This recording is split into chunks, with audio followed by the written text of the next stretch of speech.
திறக்கனவுகள் அத்தியாயம் 33. சங்கரமூர்த்தி மகனை தோப்பு வீட்டுக்கு தனியே அழைத்துச் சென்று அவனின் வருங்காலத்தை பற்றி பேசினார். என்னடா நீ இன்னும் சின்ன பிள்ளைங்க மாதிரியே எண்ணத்திலே இருக்கிறியா? அப்பா, நீங்க என்ன கேட்க வரீங்கன்னு புரியுது. நான் இந்த விஷயத்துல தெளிவா முடிவெடுத்துட்டேன். இன்னைக்கு நான் மட்டும் பெங்களூர் போக போறேன். ஆனா அடுத்த தடவை வந்துட்டு போகும்போது உங்க ஆசை மருமக நானும் உங்க கூட வருவேன்னு சொல்லி அடப்பிடிப்பா பாருங்க. எங்களுக்குள்ள கொஞ்ச நாட்கள் தனிமை வேணும்னு நினைக்கிறோம். இந்த பிரிவுல வர்ற தனிமை அவளை என்கிட்ட கொண்டு வந்து சேர்க்கும்பா. என்னைக்கா இருந்தாலும் இந்த ஜென்மத்துல அவ தான் என் பொண்டாட்டி, போதுமா? மனம் உவர்ந்து சந்தோஷமாக கூற, இல்லடா, இருந்தாலும் கல்யாணம் முடிஞ்ச உடனே தனித்தனியா இருந்தா எப்படிடா?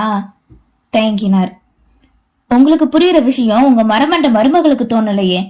நீங்க இத நினைக்காதீங்கப்பா. காலங்காத்தால ஜாக்கிங் போகும்போதே அத்தை வீட்டுக்கு போய் 2 பேர்கிட்டையும் நான் இத பத்தி பேசிட்டேன். அவங்களும் சரின்னு சொல்லிட்டாங்க. சரிப்பா, இதுக்கு மேல உன் விருப்பம். தேவாவோட வரவேற்புக்கு நீ வரலையா? பெங்களூர்ல இருந்த மாதிரியே ரிசப்ஷன் அப்ப வர முயற்சி பண்றேன்ப்பா, பாக்கலாம். சரி, பேக்கிங் வேலையெல்லாம் இருக்கு, நான் கிளம்புறேன் என கூறி குதூகலமாக கிளம்பி செல்ல தன் மகனை கண்டவாறே நின்றிருந்தார் சங்கரமூர்த்தி. விஷாலாட்சிக்கு சொல்லவே வேண்டாம். தன் மகன் திடீர் கிளம்புவதாக கூறியதும் யாழ்மதியை போட்டு வறுத்தெடுக்க ஆரம்பித்தார். புதுசா கல்யாணம் முடிஞ்ச உடனே புருஷன் பொண்டாட்டி மாதிரியாடி இருக்கீங்க நீங்க 2 பேரும். புருஷன் போறான்னு சொன்னது சரின்னு சொல்லிட்ட. உனக்கு கொஞ்சம் கூட அறிவுங்கிறதே இல்லையாடி? உனக்கு அவனை விட வேலையா முக்கியம் என புலம்பிக் கொண்டே மகனுக்கு தேவையான வீட்டு சமையல் பொருட்களை எடுத்து வைத்துக் கொண்டிருந்தார்.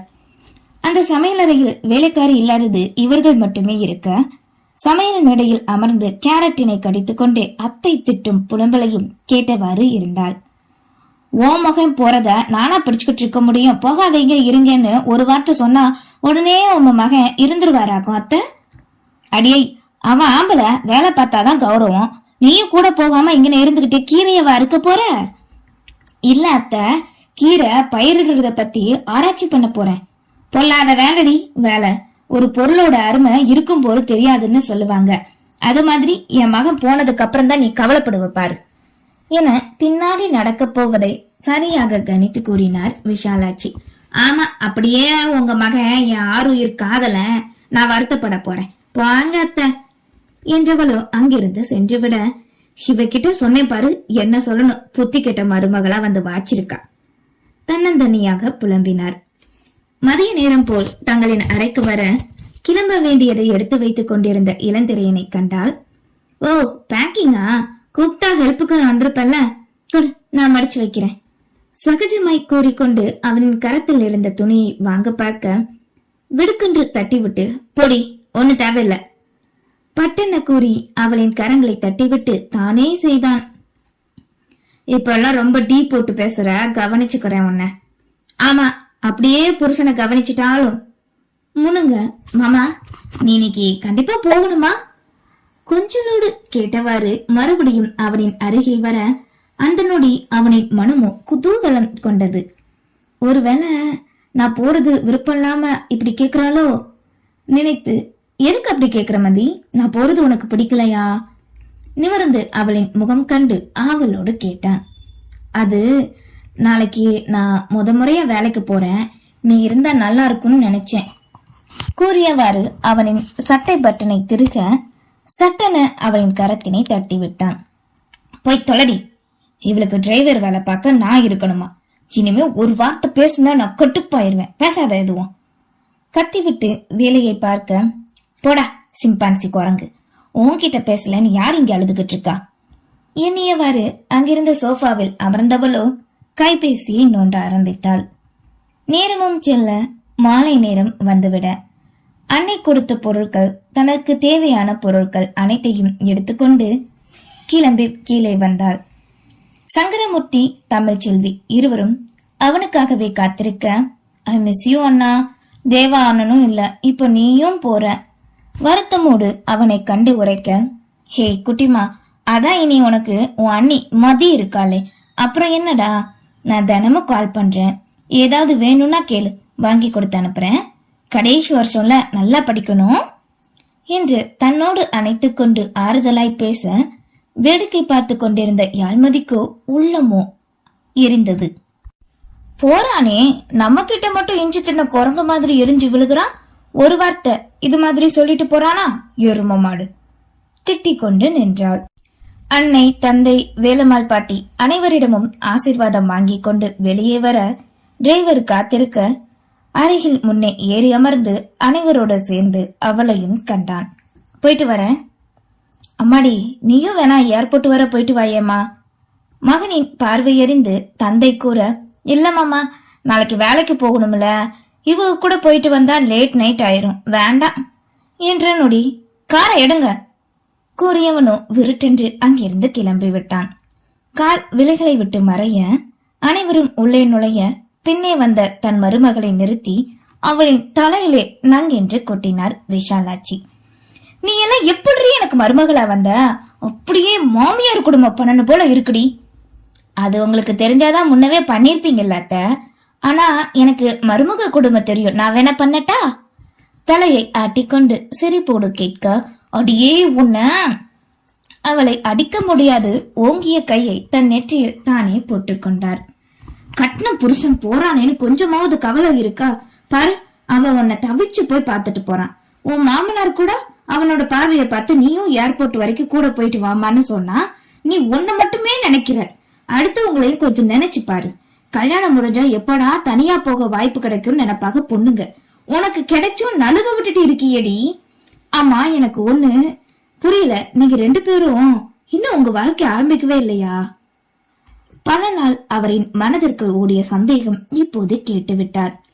இத்தனை நாட்கள் கண்டுகொண்டே இருக்கிறார், வாழ்ந்தவருக்கும் புரிந்து விடாதா என்ன? முதல் நாள் தேவா ஆதித்தி அவர்கள் இருவரின் அந்யோயம் எங்கே? ஆனால் இவர்கள் இருவரும் நடந்து கொள்வது எப்படி? சரி, நாள் போக போக சரியாகிவிடும் என்று பார்த்தால் இன்று வரை மாமனின் மகன் என்ற கண்ணோட்டத்திலேதான் பார்க்கிறாள் என்பது புரிந்தது. தன் மகனின் பார்வையில் இருக்கும் வித்தியாசம் கூட கண்டறிந்து கொண்டார் விஷாலாட்சி. என்னடி அப்படியே நிக்கிற? உன்கிட்டதான் கேக்குறேன். சுற்றி யாரும் இல்லை என்பதை உறுதி செய்தே மறுபடியும் கேட்க சிறுக்கால் கொண்டு மனதினை கலைப்பதாய் உணர்ந்தாள். இல்ல, அது இலாமாமா தான் கொஞ்ச நாள் போகட்டும்னு சொன்னாங்க. அவ சொன்னானா இல்ல நீ சொல்ல வச்சையாடி? மறைமுகமாக பல தடவை சொல்லி பார்த்துட்டேன். மனசு மாதிரி அவன் கூட போனான்னு பார்த்தா இப்படி அவன் போறத சந்தோஷப்பட்டுட்டு பார்த்துட்டு இருக்க. இன்னும் எத்தனை நாளைக்கு எத்தனை ஜென்மம் தாண்டி இப்படி இருக்க போறீங்க நீங்க 2 பேரும்? அத்தை, நான் பேசாதடி முதல்ல. எனக்கு வாச்சிருக்கு பாரு மருமகன்னு கத்திவிட்டு சென்றுவிட யோசிக்க ஆரம்பித்தாள் யாழ்மதி. தன்னை மட்டுமே தான் நினைத்து இருந்ததால் தான் இந்த உறவினை கருத்தில் கொள்ளாமல் விட்டுவிட்டேனோ? இந்த சில நாட்களாக அவரின் அதீத உரிமை, தன்னை பார்க்கும் விதம், பேசும் செயல்கள் அனைத்தும் மாறியிருந்ததே. இதற்கு என்ன அர்த்தம்? ஒருவேளை தன்னை மனைவியான எண்ணங்களோடு எதிர்பார்த்தானா? நேற்று கூட பெங்களூர் சொல்வோம் என்று தன்னையும் சேர்த்துதானே அழைத்தான். நான் அவனோடு இருக்க வேண்டும் என்பதுதான் அவனின் ஆசையா? அப்படியென்றால் அதனை வெளிப்படையாக கூறியிருக்கலாமே. ஏன் எதையும் கூறவில்லை? நான் யான் அவனின் அத்தை மகள், சிறுவயதிலிருந்தே பழகியவள் தானே. அந்த நினைப்பில்லாவது மனைவியாக காணப்போய்தான் தன்னிடம் பேச தயங்கினானா? 2 நாட்களாக யோசனையுடன் வலம் வந்த அவனின் முகம் இப்போதுதான் நினைவுக்கு வந்தது. அதைவிட நேற்று உரிமையாய் தன் துப்பட்டாவில் துடைத்து நான் உன் கணவன் தானே என்று கூறியது அனைத்தும் நினைவுக்கு மெல்ல மெல்ல வரவே குழம்ப ஆரம்பித்தது மனம். அண்ணன் சென்றதும் கவலை கொண்டு வாடிய முகமான யாழ்மதியை கண்டு தமிழ்ச்செல்வி கிண்டல் அடைக்க அது எதுவும் அவரின் கருத்தில் பதியவில்லை. சங்கரமூர்த்தியின் நினைப்பும் மகன் சொன்னது போல் சில நாள் பிரிவு இவர்களின் உறவினை வலுப்படுத்தும் என்ற நம்பிக்கை இருந்தது. தன் அறைக்கு சென்று படுக்கையில் அமர்ந்தவளுக்கு விலையின் முன் தெரிந்தது நாளை தான் வேலைக்கு செல்ல போவதற்கான கடிதம். பீரோல தானே இருந்தது, இதை யார் இங்க வச்சது நினைத்து அதனை எடுக்க, அப்போதுதான் இந்த படிப்பு படிக்க வீட்டில் எவ்வளவு போராட்டம் நடந்தது. அதற்கு தன் மன்னவன் உதவிய செயலும் நினைவுக்கு வந்தது. தன் தலையில் தானே அடித்துக் கொண்டாள். தன் விருப்பத்திற்காக பல வருடங்களுக்கு முன்னும் சரி இப்போதும் சரி துணையாக இருக்கிறான். ஆனால் தானோ ஒரு வார்த்தை கூட அவனிடம் நன்றி கூறவில்லையே. குற்ற உணர்ச்சி மனதினை தாக்கியது. காதல் எனும் விதை பிரிவின் மூலம் முளைக்க தண்ணீர் ஊற்றி அதனை வளர்ப்பதற்கான ஆயுதத்தையும் தயார் செய்து வைத்திருந்தான் இளந்திரையன்.